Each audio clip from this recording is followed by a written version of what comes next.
ఒక లీడర్ తీసుకునే నిర్ణయాలు ఒక దేశ భవిష్యత్తునే ఎలా మార్చేస్తాయో తెలుసా? ఇప్పుడు మనం ఒకే రాజ్యాన్ని ఏలిన ఇద్దరు రాజుల కథ గురించి మాట్లాడుకుందాం. వాళ్ళిద్దరూ తండ్రి కొడుకులు, కాని వాళ్ల పాలన మాత్రం వాళ్ల ప్రజల్ని పూర్తిగా వేర్వేరు దారుల్లోకి నడిపించింది. అందుకే ఇక్కడ మనం అడగాల్సిన అసలైన ప్రశ్న ఒకటుంది. అదేంటంటే, ఒకవేళ రాజు అవినీతిపరుడైతే ఆ రాజ్యానికి ఏం జరుగుతుంది? ఒక లీడర్ దారి తప్పితే ఆ ప్రభావం మొత్తం సమాజం మీద ఎలా పడుతుంది? ఈ కథలో మనకు ఇద్దరు రాజులు కనిపిస్తారు. ఒకరు రాజైన ఆహాజు, తన రాజ్యాన్ని నాశనం వైపు నడిపించిన తండ్రి. ఇంకొకరు రాజైన హిజ్కియా, తన తండ్రి చేసిన డ్యామేజ్ని సరిదిద్దడానికి వచ్చిన కొడుకు. ఒకే రక్తం, కాని దారులు మాత్రం వేరు. సరే, ముందుగా ఈ కథను తండ్రితో మొదలుపెడదాం. అదేనండి, రాజైన ఆహాజుతో. అతని నాయకత్వంలో ఆ రాజ్యం ఎంత దారుణంగా పతనమైందో చూద్దాంరండి. ఆహాజు తన దేశం యొక్క మూలాల్నే, ఆ పునాదుల్నే పూర్తిగా పక్కన పెట్టేశాడు. అంతేకాదు, వేరే దేశాల దేవతలను పూజించటం మొదలుపెట్టాడు. చివరికి ఎంతదాకా వెళ్ళాడంటే, ఎవ్వరూ ఊహించలేని ఒక పనిచేశాడు. తన సొంత కొడుకునే అగ్నికి బలిచేశాడు. ఈ మాలేకు ఆచారం ఎంత క్రూరమైందంటే, ఆ పిల్లల ఏడుపులు బయటకు వినిపించకుండా చాలా గట్టిగా డ్రమ్స్ వాయించేవాళ్లంట. ఒక్కసారి ఆలోచించండి. తన కన్న కొడుకు మీదే జాలి చూపలేని ఒక రాజు ఇక తన ప్రజల మీద ఎలా జాలి చూపిస్తాడు? అసలు సాధ్యమేనా?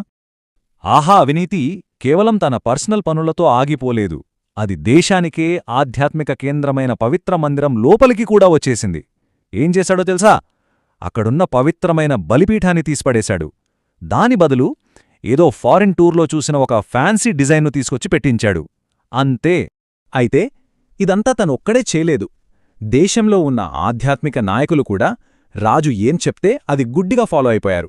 అంటే చూడండి, రాజు దారి తప్పుతున్నప్పుడు ఇది తప్పు అని చెప్పాల్సిన వాళ్లే అతనికి వంతపాడారన్నమాట. కాని ఆహాజు పాలనతో వచ్చిన ఆ చీకటి తర్వాత కథలోకి అతని కొడుకు హిజ్కియా ఎంటరయ్యాడు. అతని రాకతో ఒక డ్రమాటిక్ చేంజ్ వచ్చింది. తన తండ్రి రాజ్యాన్ని ఎంత చీకట్లోకి నెట్టేశాడో చూసిన హిజేకియా ఒక్క క్షణం కూడా టైం వేస్ట్ చేయలేదు. సింహాసనమెక్కిన ఫస్ట్ మంతులోనే మార్పుకు శ్రీకారం చుట్టాడు.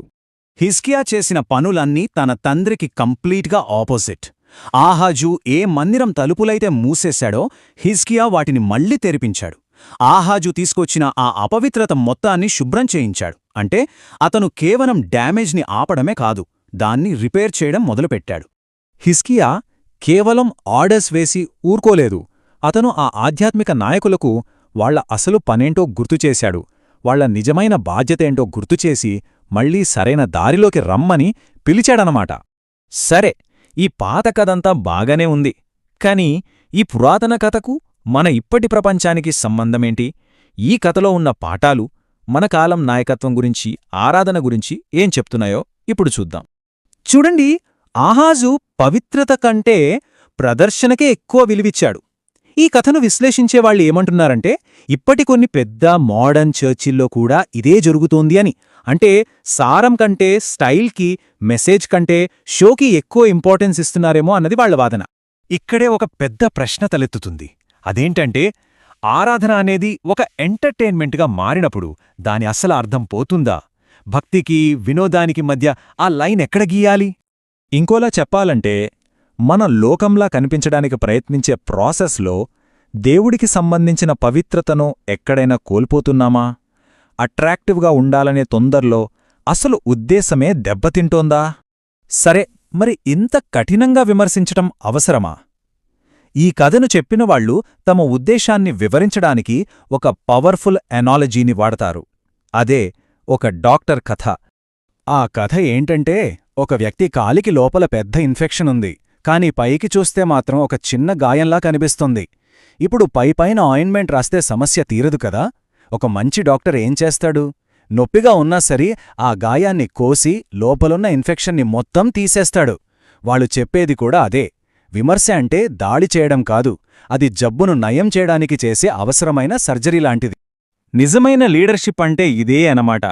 పైపైన కనిపించే లక్షణాలకు ఆయింట్మెంట్ పూయడం కాదు. సమస్య ఎంత లోతులో ఉన్నా దాన్ని ధైర్యంగా ఎదుర్కొని దాని మూల కారణాన్ని పట్టుకొని పరిష్కరించడం. చివరిగా ఈ కథ మనందరి ముందు ఒకే ఒక్క ప్రశ్ననుంచుతుంది. మన కాలంలో మన సమాజంలో నిజమైన నీతివంతమైన నాయకత్వం అంటే అసలేంటి? అలాంటి నాయకత్వాన్ని గుర్తించడానికి మనం సిద్ధంగా ఉన్నామా లేదా?